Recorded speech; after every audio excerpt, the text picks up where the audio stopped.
I'm James Rule. Welcome to the Lonely Leader podcast, where we help existing and aspiring leaders find clarity, build resilience, drive performance, and enhance fulfilment.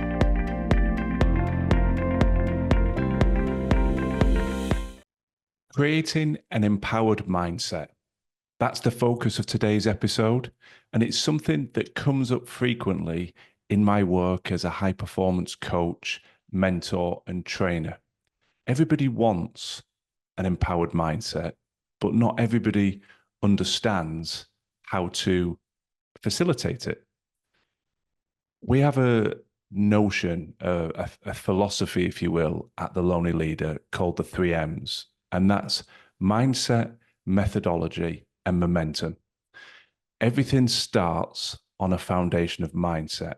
Then you need the methodology, the tactical tools, skills, and insights to enhance your performance. And when you combine mindset and methodology, you can build some unstoppable momentum in your professional role and also in your personal life. But the reality is they're all interlinked.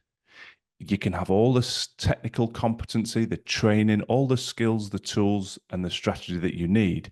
But if you have a disempowered mindset, then you're building on a foundation of sand and you will not create any momentum. Equally, you can have a great mindset, but not have any of the tools or the tactics and therefore struggle to build the momentum.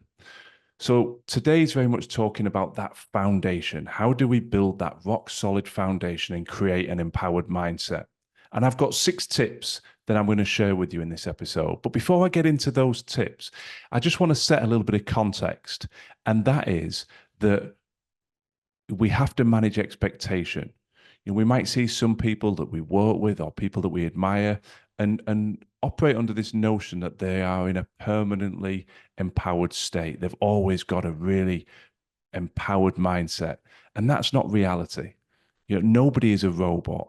And so the first thing I want to state is that do not get frustrated and do not beat yourself up if, despite your best endeavors, you occasionally feel in a bit of a funk. You feel a bit flat. You haven't got that empowered mindset.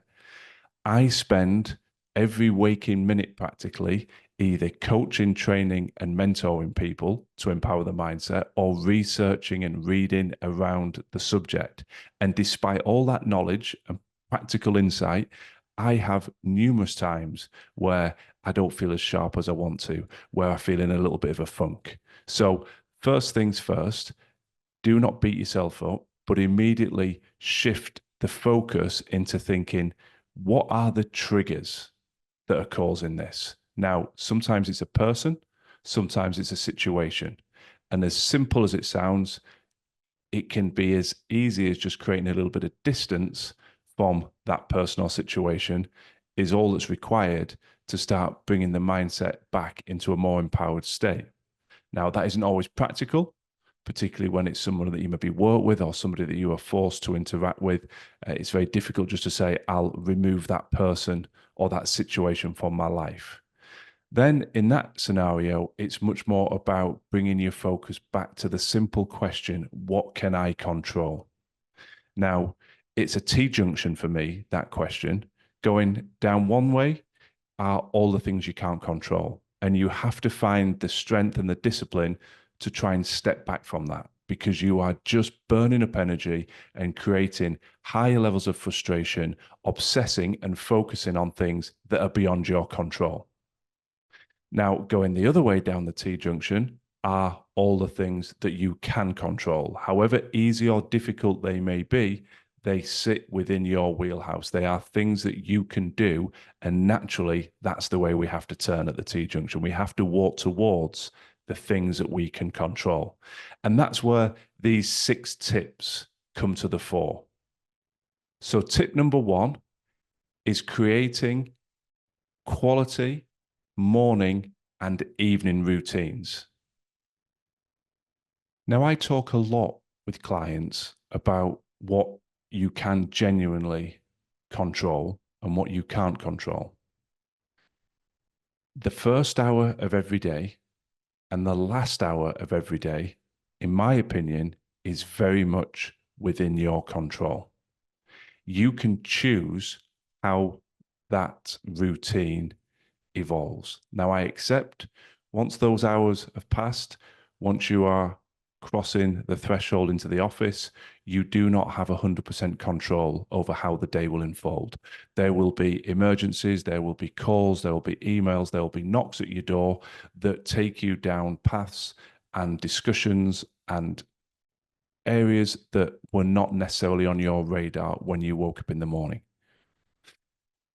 At the end of the day, once you return home, once you have had dinner, you get into that last hour of the day. And I sincerely hope that nobody from the office, from work, is with you in the first hour that you wake up in your home or the last hour. Now, I know that sounds a bit ridiculous, but I'm laboring the point because I want us to focus on what do you do in the first and last hour of the day.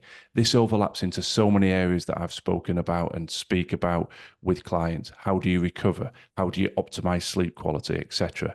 So have a reflect on what does the first hour of your day normally look like. I'm not going to go into the granular detail in this episode, but if it is wake up, pick up the phone, scramble, try and get the kids ready, try and exercise or feed your pets, try and get your partner ready and out the door, and it's a manically reactive, high energy, stressful environment, that is not going to empower your mindset. By the time you get to work, you're ready for a rest. And I've worked with a lot of people that talk to me about that. There's so much chaos at the start of the day that they almost breathe a sigh of relief when they finally get to work. Well, that's not putting you in the best possible state. Equally, if the last hour of the day is spent doom scrolling, lost in social media, watching the negative news coverage, falling asleep on the sofa, watching another Netflix episode, none of those things are really helping you empower your mindset and recover effectively. So simple steps, but find something for you that you can do proactively. It may just be sitting peacefully with the first cup of coffee. It may be some form of journaling. It may be just visualizing the day ahead. It may just be sitting and reading a book. But we have to find a way to start the day in a more proactive, calm way. And I appreciate all the commitments that we've alluded to there, family, pets, children, but you need to be up a little bit earlier than they are to create that window. Tip number 2, minimize exposure to energy drainers.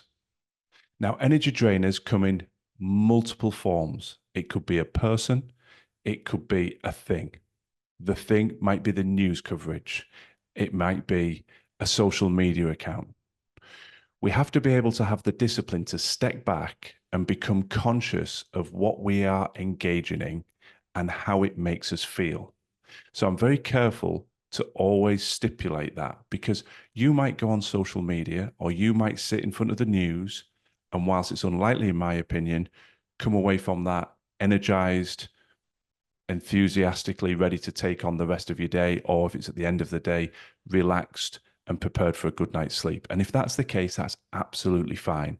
But in the vast majority of cases, from the research I've done, spending an inordinate amount of time scrolling through social media tends to drift people into that state of comparison, which triggers feelings of envy or figures of frustration that why isn't my life like this? Even though, as we know, and you've heard me talk about this in the past, you see in the top 1 or 2% of people's lives, because in reality, who wants to go on social media and post about the worst date they've had, the worst meltdown the child's ever had, the worst holiday they've ever had, the worst workout they've ever done? People only put on the top few percent. But that aside, there is a need to recognize how are things making you feel. Equally, the news is designed to trigger feelings of fear, feelings of anxiety, and that is unfortunately the world that we live in. The negative, sensationalized headlines are the things that people click on, and that is why more of those headlines are created.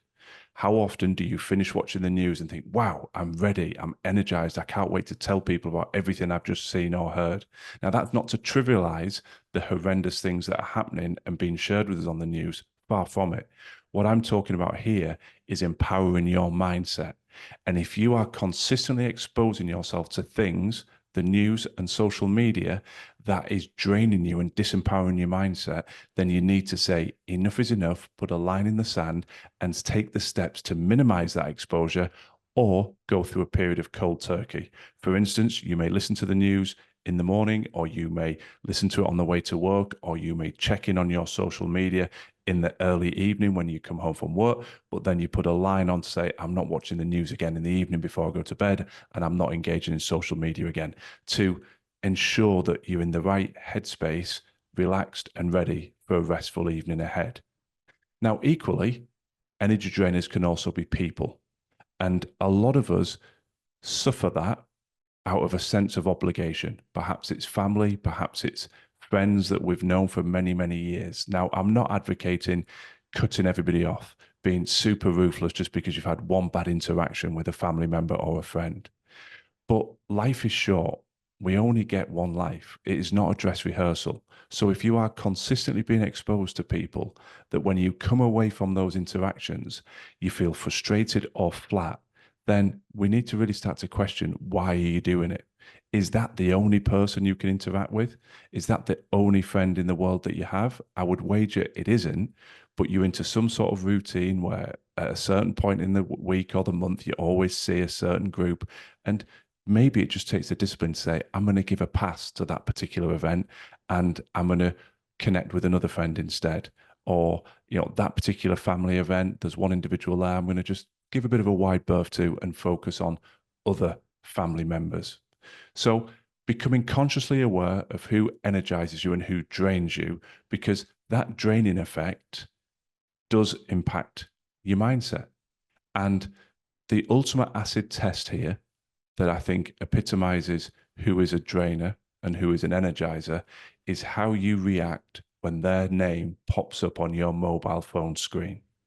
So if you see somebody's name and your reaction is, oh, and you're excited to answer, that's one outcome, versus if your first emotion is, oh, I wonder what they want. There's your second answer. The former is naturally energy boosting because you're excited to engage. The second one is unfortunately energy draining because you're immediately wary of what that call is for. So become aware and take action to limit exposure to those energy drainers. Tip number 3, be conscious of your breathing. Now, as soon as I mention breath work and breathing, there'll be some cynics out there that immediately are saying, oh, I've heard this before. I'm not going to sit and meditate for 30, 40 minutes. And you don't need to. On other episodes of the Lonely Leader podcast, you will have heard me talk about a concept which is called box breathing. I was first introduced to this when reading about the Navy SEALs and how they use it to control emotion, adrenaline, etc., prior to going into combat situations where they need to be controlled. Equally, I've read about it in publications such as the Harvard Business Review, where scientific research has shown that just 60 seconds of box breathing is proven to reduce stress.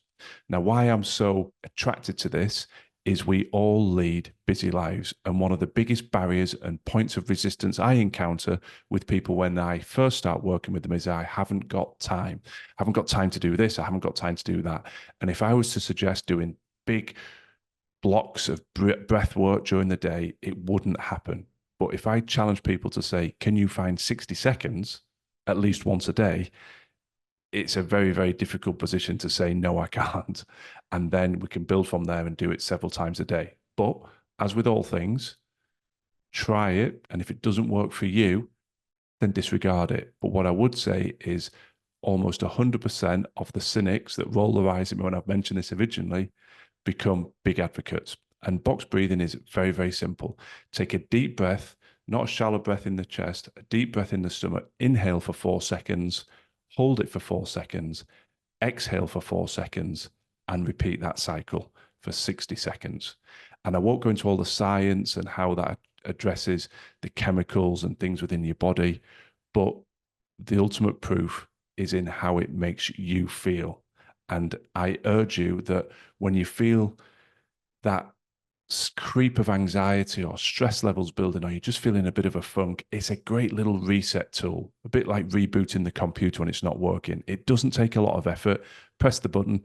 In this case, 60 seconds. You can do it sitting behind the steering wheel of your car. You can do it when you're getting ready to go to work in the morning. You can do it at your desk. It doesn't take a lot of energy or commitment, but the outcome can be very positive, and it's quite normal to feel an almost instantaneous reaction, and you start to feel that empowering effect on your mindset. Tip number 4, laugh. Simple. When was the last time you had a good, deep, hearty laugh? As I call it, a belly laugh.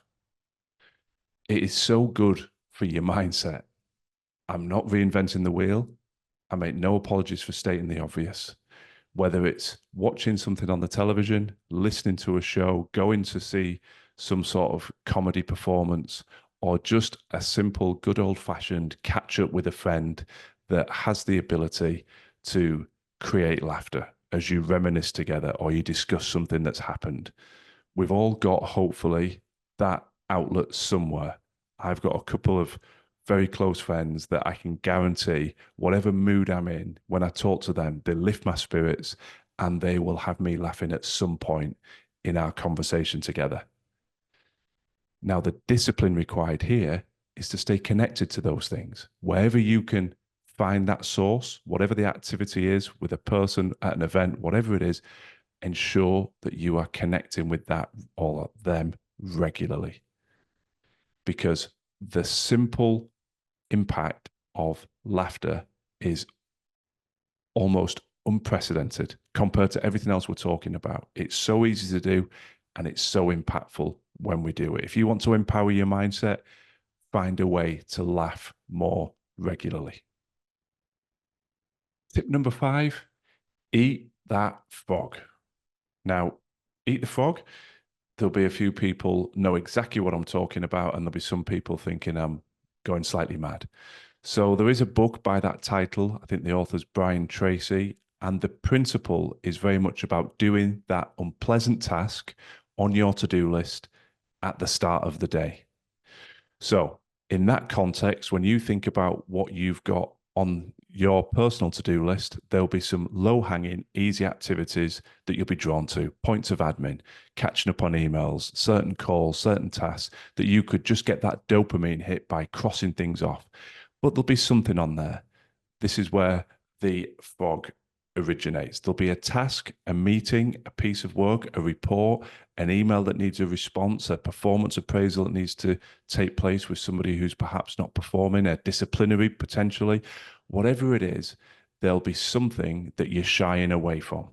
And when you don't do it, you get to the end of the day, and even though you've had those small dopamine hits for crossing things off your to-do list, you feel that energy drain of, oh, didn't do that report. Should have done that report. I didn't make that phone call. I should have had that conversation. Conversely, if you look at it, find and identify that task and attack it at the start of the day, however unpleasant it may be, once it is done, you get that immediate uplift of energy. You know the sort of task I mean. You finish it and there's almost a perceptible change in your body language and your body chemistry. And there's a, oh, please, that's out the way. We're all guilty of avoiding those tasks. But if we want to empower our mindset, identify them, get them out of the way, you'll have plenty of time in the rest of the day for some of those lower level admin tasks that create those dopamine hits. But don't hide behind those and push that difficult task onto tomorrow's to-do list and the day after and the day after and possibly next week's. Identify it, attack it, get it done, and you will get a significant uplift and empowering impact on your mindset as a consequence.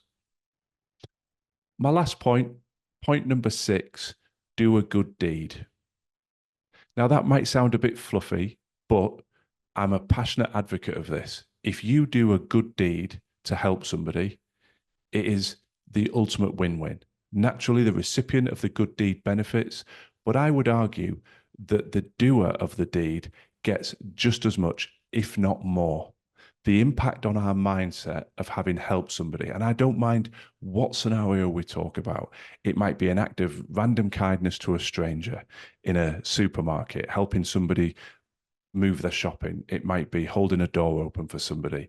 It might be going to somebody's aid that's fallen over. Whatever those multiple opportunities with strangers that we interact with every day. Equally, it could be a good deed in the office environment. It might be sitting down with a new member of staff or a junior member of staff and just giving them your full presence and giving them a little bit of insight into your experiences and wisdom, and help them settle in or help them develop. A little bit of mentorship for somebody that's not necessarily top of your KPIs and to-do list, but actually will make a world of difference to that individual, that somebody of your seniority and gravitas in the organization has taken the time to spend time with them. When we step back and look around us, the opportunity to do a good deed for people within our personal or professional network exists everywhere. We could send a little handwritten personal note to a number of people that would transform their day. We've just got to take the time to do it. And when you do that, irrespective of how it's received, and it'll be received wonderfully, just the fact that you've actually thought of other people has a cathartic effect and has a significantly empowering impact on your mindset. So, as you're used to me saying on most episodes, I hope you've enjoyed these tips. I hope you recognize that they are simple to implement, but often neglected. And I want to reiterate how I started the episode. You are not a robot. Do not get frustrated. Do not beat yourself up if you have certain off days where you feel your mindset's not quite where you want it to be. Identify what's within your control. Turn left towards what you can control, not right towards ruminating and obsessing on the things you can't. And work through these 6 tips. And I guarantee that if you implement some or all of them, you will feel a shift and feel that mindset moving back into an empowered state. Thanks for listening to the Lonely Leader podcast. I'd be very grateful if you could share and follow if the content resonates. And if you're looking for additional free resource to support your continued growth and development, then please do check out our social media and website details in the show notes. Remember, quality leadership on the outside must always start within.